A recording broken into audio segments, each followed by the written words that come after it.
Life in Russia will never be the same again. Most people don't see it yet. They still shop for bread, ride the metro, and grumble about traffic as if nothing has changed. But beneath that thin layer of normalcy, the country has already crossed a point of no return, step by step. It's slipping into a world that feels less like everyday life and more like the pages of a dystopian novel. I'm Elvira Bary, a writer born in the Soviet Union. I've already lived through one empire's collapse, and I can tell you, the real consequences never arrive all at once. They creep in quietly until one day you wake up and realize everything has changed. Today, we'll uncover what life in Russia really looks like since the war in Ukraine began. What vanished? What replaced it? And why this new normal is far more fragile than it seems.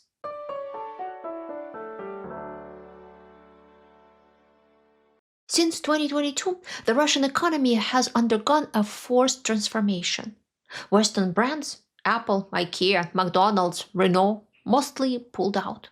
Their market niches were quickly filled by local firms or imports from China. For many domestic manufacturers, this has been a windfall. With competition gone, even mediocre products found a loyal customer base. Parallel imports took care of anything that Russian manufacturers couldn't produce. Goods technically banned under sanctions now enter the country through intermediaries based in Turkey, Kazakhstan, Armenia, or the UAE. Entire business empires are thriving off this gray zone logistics. But nothing in this system is cheap. Every workaround adds a markup. A German machine part that once cost $500 might now arrive weeks later for $1,800. Multiplied across industries, the hidden cost of sanctions is immense. And while sellers profit, the state foots the bill, especially for imports tied to military or infrastructure contracts. Inflation keeps humming in the background. Officially, it sits around 9%, but in key sectors, food, auto parts, housing materials, it feels far higher. The central bank tries to rein it in with steep interest rates, which in 2025 range anywhere from 18% to over 30% for borrowers. But no legitimate business can survive under such conditions.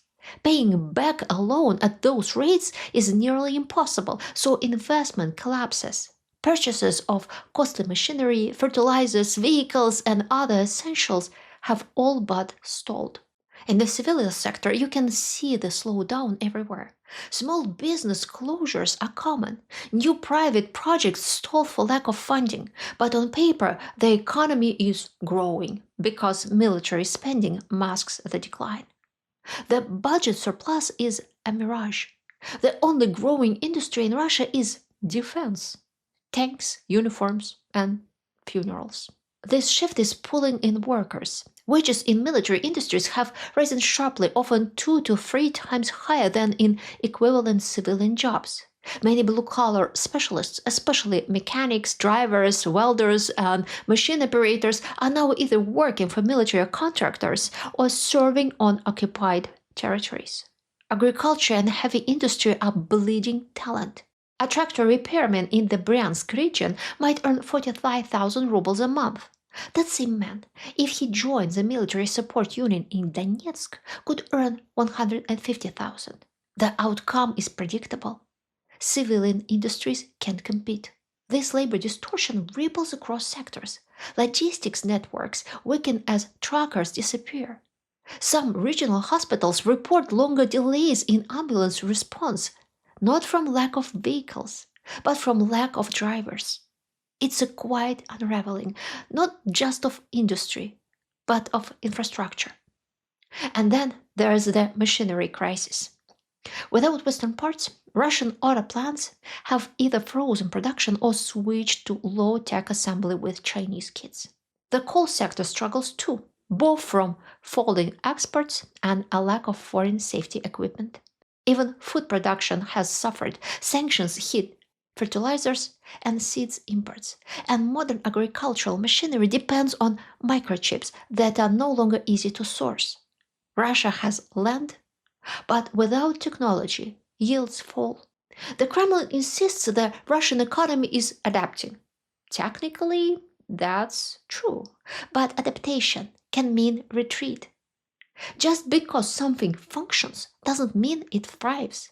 Russia's economy is running on stockpiles, workarounds, and war orders. That's not sustainability.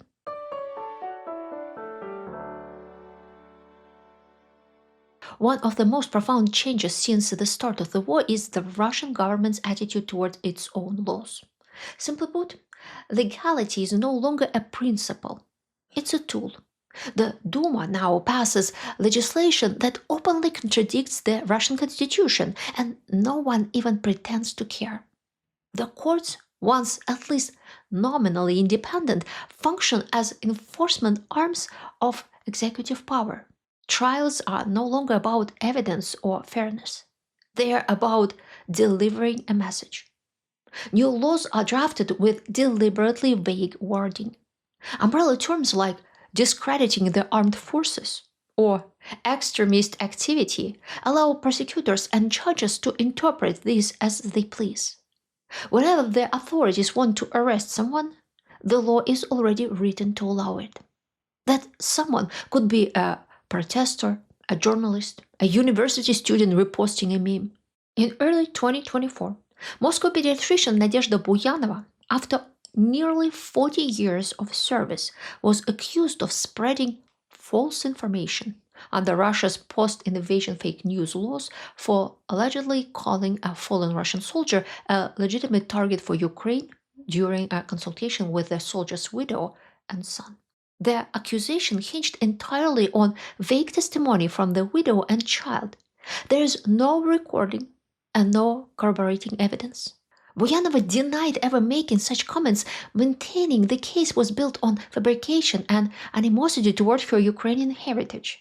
Despite lack of proof, the head of the investigative committee personally took up the case. Prosecutors requested a 6-year sentence, and on November 12, 2024, Judge Olga Fedina sentenced Dr. Buyanova to 5.5 years in a general regime colony. She appealed. In May 2025, the Moscow City Court upheld the sentence and banned her from practicing medicine or posting online in a closed-door hearing, citing security concerns. Political opponents are either jailed or exiled. Anyone who voices dissent risks being branded a foreign agent. That label carries serious legal restrictions on publishing, teaching, receiving money, and even on personal freedoms. It's a scarlet letter designed to isolate and intimidate. For many, it means the end of a career, the start of surveillance and constant fear. Even lawyers are being targeted. Those who defend opposition figures often find themselves under investigation, barred from courtrooms, or even imprisoned. Three attorneys who represented Alexei Navalny were sentenced to prison terms for alleged membership in an extremist organization. Now, legal defense is treated as subversion. This undermines the entire legal system, turning trials into scripted performances. The government's reach doesn't stop at public figures, it now stretches deep into private life. Officials are openly discussing how many children Russian families should have and whether you are unpatriotic if you don't. Surveillance proposals include monitoring searches for so-called extremist content, a category so broad it can mean anything, from a banned book to an academic article offered by an American. Civil laws once written for long-term governance are now used for short-term gain. Whole legal acts are drafted to benefit specific families or clans with access to power. One group needs a tax break. A new exemption appears. Another wants to seize land. Zoning regulations are updated. Property redistribution is another symptom. This isn't nationalization in the classic sense. It's a selective asset transfer. Regional elites who fall out of favor see their businesses raided, license revoked, or assets frozen. Their companies are handed to trusted allies of the federal center. Since the 2022 war began, the Russian state has confiscated about 100 companies through courts, often in rapid ruling of just a day. That includes such industrial giants as Chelyabinsk electro-metallurgical plant producing 80% of Russia's ferroalloys. The process is justified using anti-corruption rhetoric, but the real aim is to reassign resources to loyalists before the system becomes too unstable to manage. In the occupied territories, law has no meaning at all. These are legal gray zones where standard rights don't apply. Complaints about supply shortages, misconduct, or conditions can trigger criminal charges. To say something against the authorities is interpreted as aiding the enemy. As a result, local grievances are buried. Even in copyright law, the shift is telling. The state now openly condones piracy of Western intellectual property, films, books, software, if the original owner has pulled out of the Russian market. Piracy is not merely tolerated, it is encouraged. Officials justify it as a technological sovereignty. In reality, it's state-sponsored theft, recast as patriotism.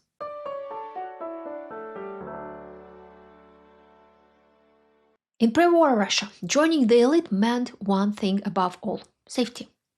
Access to budget flows, freedom from persecution, a life above the rules. Power functioned as a shield, and the higher you climbed, the thicker the armor. That era is over. Today, the same people who once felt untouchable now face growing uncertainty and, in some cases, outright fear. The war changed the rules. With the economy increasingly militarized and the political climate hardening, even well-connected officials are under pressure. The old deal, loyalty in exchange for impunity, no longer holds. Today, the most public signal of elite vulnerability came from the dramatic downfall of Roman Starovoyt, the former governor of Kursk Oblast and later Minister of Transport. On July 7, 2025, President Putin dismissed him without explanation. Just hours later, Starovoyt was found dead from a gunshot wound near his Tesla in a Moscow suburb, officially ruled as suicide, though many suspect foul play. His death occurred amid investigations into alleged embezzlement of around 19.4 billion rubles in border fortifications near Kursk, projects linked to the Ukrainian incursions into Russian territory. His former deputies, including his successor Alexei Smirnov, were arrested in the case and reportedly provided testimony implicating him. Across Russia, officials now manage cities that are under intermittent aerial assault. Military factories have brought jobs but also danger. Ukrainian drone raids have become routine in places like Tula, Bryansk, and Belgorod. City infrastructure, power substations, and transport hubs are frequent targets. Civilian life is repeatedly disturbed, yet local authorities are expected to maintain order, protect morale, and, above all, deliver results. If they fail, they risk more than dismissal. They risk criminal prosecution. Air travel, along a marker of status, is no longer secure. A growing number of domestic routes are suspended, not just for economic reasons, but because the skies themselves are dangerous. Insurance companies are reluctant to underwrite flights in war-exposed zones. Maintenance standards have declined due to sanctions and a lack of parts. There's also a quiet but real fear that air defense system might target civilian aircraft by mistake, especially after hitting Azerbaijan Airlines flight 8243 on December 25, 2024. International travel, once the ultimate prestige symbol, is also constrained. Those with ties to military or security bodies are under sanctions. They are denied visas. Their accounts are frozen. For many, even private clinics in Germany or Israel are out of reach. Meanwhile, for mid-level officials and bureaucrats, the cost of flights has tripled. Inside this environment, cynicism runs deep. In private conversations, even well-placed officials admit they drink more, sleep less, and see no way forward. The sense of control is gone. They are not steering the ship anymore. They are just trying not to be thrown overboard. The civil bureaucracy, long the skeleton of Russian governance, is doing everything it can to signal loyalty. They stage patriotic events, enforce new restrictions, and keep quiet even when the policies they implement make no sense. The security services, by contrast, are gaining power and using it. With more money and fewer constraints, they expand surveillance, detain dissenters, and police the online space. On the information front, the narrative war is being lost. And on the battlefield, there are no clear victories, no compelling reasons for the endless sacrifice. Public fatigue is rising, and the state, unable to offer hope, resorts to censorship. New restrictions on media and speech are introduced almost monthly. Officials look increasingly to China for models of information control. National internet projects, homegrown messengers, mandatory school apps, all part of an effort to isolate the public from the outside world. YouTube slows to a crawl, Instagram flickers in and out, Telegram remains the main lifeline. But only until the security services decide it too is a threat. The government is pushing a national messenger called Max through the school system, billing it is a safe and patriotic alternative to Western social media platforms. In practice, families respond by keeping two phones, one for state monitoring and one for real life. This dual existence is not limited to private persons. Many officials, especially in Moscow, do the same. They understand the rules, appear compliant, and keep the VPN running.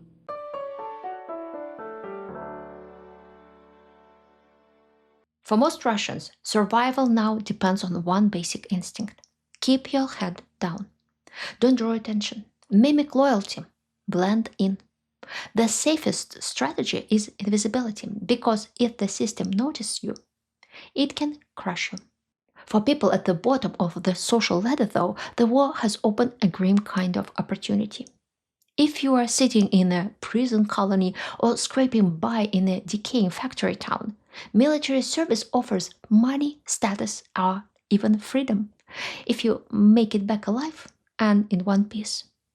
In some regions, recruitment officers promise prisoners early release, full amnesty, and a soldier's salary for signing up. For many, it's the first decent job offer they've ever received. But for others, for professionals, entrepreneurs, and intellectuals, the war has been a personal disaster. Some managed to live, others stayed and adapted, abandoning old careers, silencing themselves, or finding ways to camouflage their views. Across the country, self-censorship has become a matter of survival. You don't talk politics at work. You avoid Telegram group chats with strangers. Even private messages can be used against you. People have been arrested for memes. Families have fractured. One member watches state television, another scrolls independent media via VPN. One supports the war, believing it's a fight for national survival. Another calls it a crime. They stop speaking. Friends ghost each other. Weddings and holidays now come with political conditions. Who will be there? Who won't? What can and can't be said? Children are taught to keep their mouths shut altogether. In school, they are fed daily doses of propaganda. In some towns, children are assigned patriotic duties like packing food boxes for soldiers or writing letters to the front lines. Kids are taught to hate the West. Some are encouraged to prepare for war in special camps. Russia's major cities are changing too. The educated, mobile middle class is leaving. Professors, engineers, creatives, IT workers, many are either gone or planning to go. In their place arrive people who've made money from the war. Those with military contracts, defense jobs, or positions in occupied territories. They buy apartments, reshaping the social fabric of cities like Moscow, Yekaterinburg, and Kazan. On paper, the housing market looks strong. In reality, it reflects displacement rather than prosperity. The fear of a second wave of mobilization runs deep. The first wave in fall 2022 was chaotic and traumatizing. The public backlash was so severe that the Kremlin now avoids ever saying the word mobilization. Instead, governors and factory directors receive informal quotas. They use pressure, persuasion, and in some cases bribes to meet their numbers. Those targeted include debtors, migrant workers with shaky status, men in troubled families, and anyone too weak to resist. Many are coerced by relatives. Some volunteer to escape debts. Others go because they have no better option. What they come back with, if they come back, is often PTSD, violent trauma, and exposure to an environment where brutality is normalized. Meanwhile, labor shortages grow. Migrants fill the gap, especially in construction, logistics, and agriculture. This creates tension. While civil authorities welcome them, security agencies crack down, accusing them of everything from terrorism to economic sabotage. In some cities, raids and deportations have become routine. Education has deteriorated dramatically. Teachers are required to lead patriotic lessons. Universities have been purged of dissent. Professors who speak the truth risk being labeled foreign agents and losing their jobs. In technical fields, even participating in international conferences can lead to criminal charges for state treason. The best minds of Moscow and St. Petersburg, especially in law, philosophy, literature, and international studies, are living in silence. Culturally, the country is unraveling. What used to be moral boundaries are now blurry or gone. Stories of Ukrainian children forcibly taken to Russia or POWs tortured or Russian soldiers killed by their commanding officers for disobedience are either denied or defended. Dehumanization spreads, and so do casual conversations about nuking Riga or bombing London. The war has no end in sight. People want it over, but they want it to end with Russia's victory. And they believe someone else will pay the price. In big cities, life on the surface still looks stable. Concerts go on. Holiday lights appear. Urban beautification projects continue. The government pours money into appearances, doing everything it can to preserve the sense of normalcy. For most Russians, things feel okay as long as the grocery stores are stocked, public transport is running, and the lights turn on when you flip the switch. But in my hometown of Nizhny Novgorod, there is no mobile internet anymore. The authorities claim it helps prevent Ukrainian drone attacks. And yet, people accept it.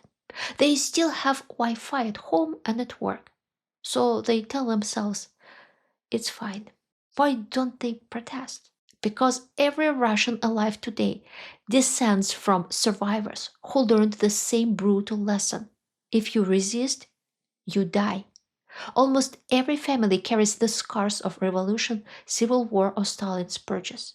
Many don't know the details because it was too dangerous to talk about. But the instinct remains. Survival means adapting or siding with the oppressor. That is why, even now, everything is considered fine. To truly understand Russia and to predict its choices from the Kremlin down to the villages, you need more than dates of wars or biographies of rulers. You need the everyday stories of real people. That's why I write historical novels based on deep research and historical truth. You can find the links in the description below this video. If this video helped you see Russia beyond the headlines, if it gave you a deeper sense of how the war has reshaped ordinary lives, please take a moment to like, share, and subscribe. It's the simplest way to help this story reach more people who need to hear it. And if you'd like to support my work directly, you can join my channel membership, give a super thanks, buy me a coffee, or use the donate via PayPal button linked below. At the end of this video, you'll see the closing credits. That list features all of my supporters from Buy Me a Coffee, the incredible group whose contributions make it possible for me to create these stories. If you'd like to join them, your support in any form truly matters. I'm grateful to have you here.